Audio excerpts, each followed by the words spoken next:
What are the consequences of sin? First, I want to point out to you divine wrath. Say it with me. Divine wrath. Look at Ephesians chapter 5, verse 6. Let no man deceive you with vain words, for because of these things cometh the wrath of God upon the children of what? Disobedience. Divine wrath.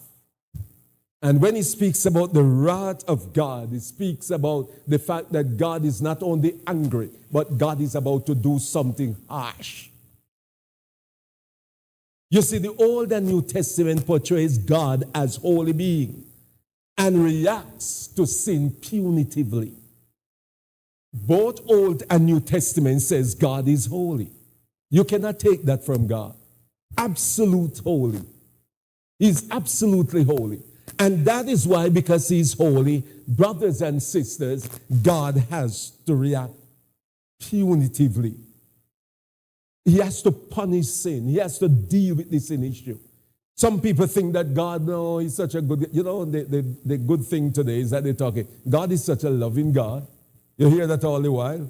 God is not, I mean, all the pastors are talking about God is a God of wrath and God a God of justice and God is a God of such and such. Don't bother with that. The Bible says God is love. Everybody know that scripture. Even the dog bark might know the scripture. Every sinner will know it. For God so loved the world. That's the best scripture in the Bible. But what they tend not to tell you is that God has a balance. Both Old and New Testament tells us that God is holy. And that's what Paul said to the Corinthians and said to Timothy and he said to the Ephesians. And in the book of, and back in the Old Testament in Psalm 51, David said that God is holy. God demands righteousness and holiness. And regardless of what people might say, God demands is for righteousness.